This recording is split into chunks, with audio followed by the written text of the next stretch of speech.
From childhood to teenage years, the curiosity of youth can follow some dangerous currents. What one moment can appear as restless innocence can suddenly drift down a dark path. Peer pressure, bullying, boredom, the intense drought of Kansas summers can spell a flood of drowning behaviors. Tonight's episode brings us to Fort Leavenworth, Kansas, a community mixed with mystical and militant features.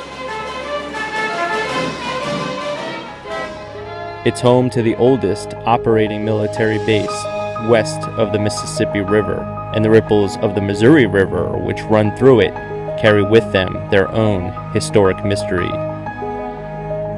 Childhood chariots circle round as Army vehicles check in and out, and the flow of the Missouri River rushes by and freight trains blast through.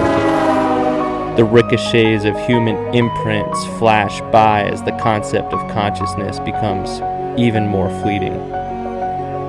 Tonight's story tells one of the horrors involving restless youth and a collision with history.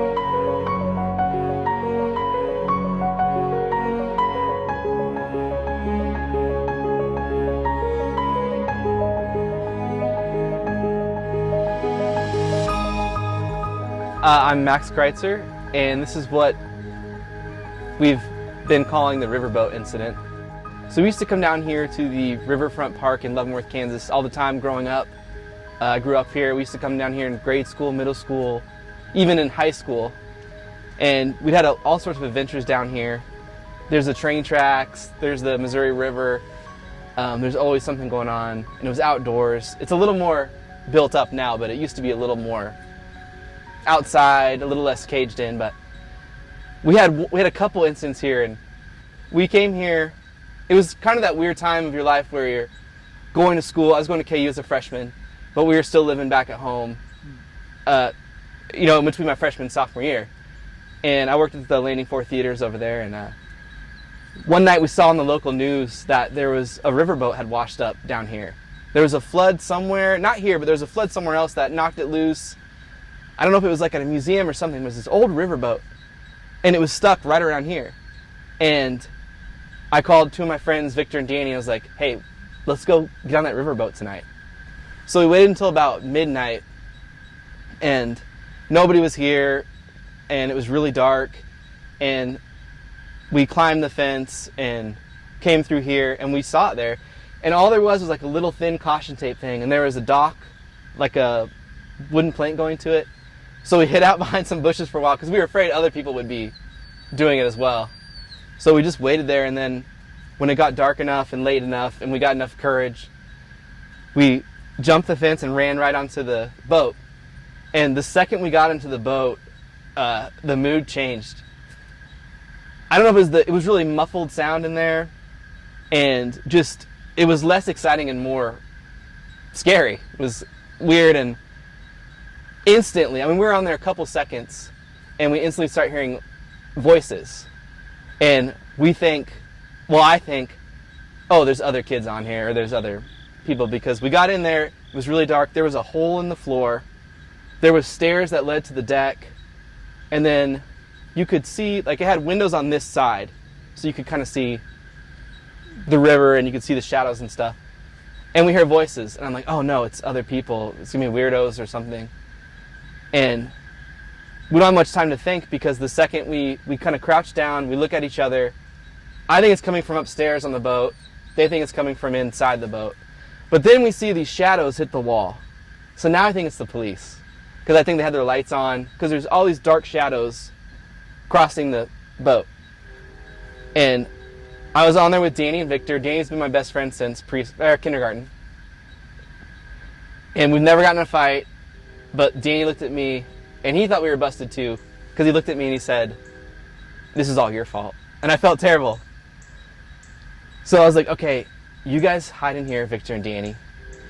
I'll go out there to the cops. We're sure it's cops. I'll go out there to the cops and you guys stay here and I'll just say it was just me, you know. So I'm going out there. I'm already thinking like, I'm gonna have to call my parents to pick me up at like the police station. I'm so embarrassed already. And also we hear barking, and the cops here bring their canine units to walk, like get the exercise. So I thought, oh my God, it's the cops with the canine units, and they got their lights shining in here, and there's other people on the boat, and this is a horrible, horrible situation I got us all into. So I walk out with like my hands up, and I was really, you know, kind of shaky. I was like, ah! And I looked around, and there was nothing, nobody.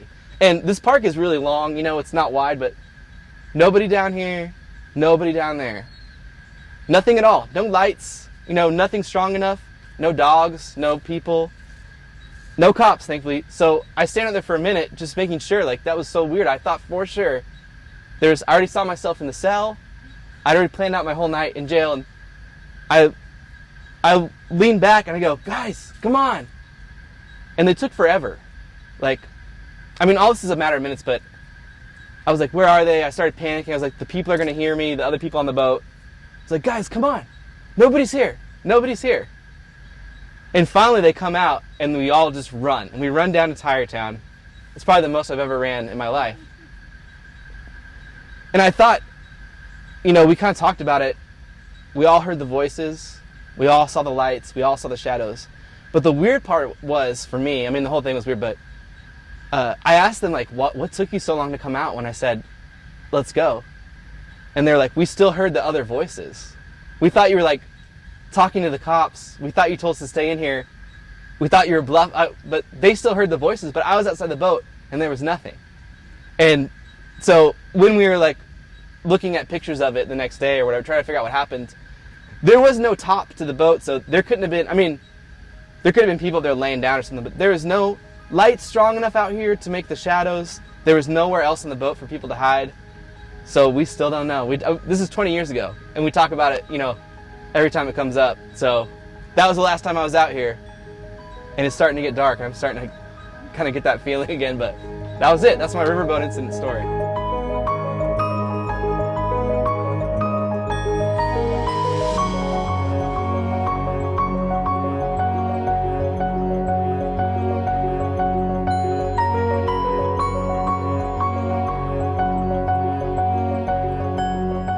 Tonight's episode of Free State Horror Stories was brought to you by JD Cattle Company.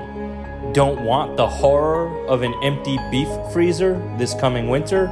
Stock up with Kansas raised beef. Here is more from JD Cattle Company. I'm Dave Monroe from JD Cattle Company, and we're out here on the ranch. We have a commercial cattle herd. They're an Angus and Hereford crosses. The blend of those create a hybrid that generates the best beef. We don't keep them in any kind of confinement. They're always allowed to free range. As a result, the animals stay calm, the beef stays tender, and they get to live in a rather idyllic cow's life. Ranchers truly are the real environmentalists. We have a vested interest in caring for the earth and the ground. Those are some happy cows. Traditionally, buying custom beef, you'll buy a quarter or a half of an animal. But the problem is it creates a massive amount of storage, and it also creates an extremely large dollar amount of beef that you would have to buy. So we build our packages in the smaller version. Rather than a quarter, you're buying, say, like a 16th. Thanks for watching. Feel free to give me a call at 785-840-8157 or send me an email. So we still don't know. This is 20 years ago, and we talk about it, you know, every time it comes up. So that was the last time I was out here, and it's starting to get dark. I'm starting to kind of get that feeling again, but that was it. That's my riverboat incident story. What happened to the boat? Did they tow it away? They towed it away. It was gone the next day. But I looked up, like I try to look up Leavenworth Times articles about it and stuff, and I can't ever find it. Wasn't anything in there. But I know there was a news article on it, because, News is fleeting sometimes. yeah, I don't know. Need to go to the library. Thanks for sharing it. Yeah, thanks for listening. Thanks for listening. Thank you for watching Free State Horror Stories. To watch more submissions from Season 2 or to watch the entire Season 1, visit freestatehorrorstories.tv.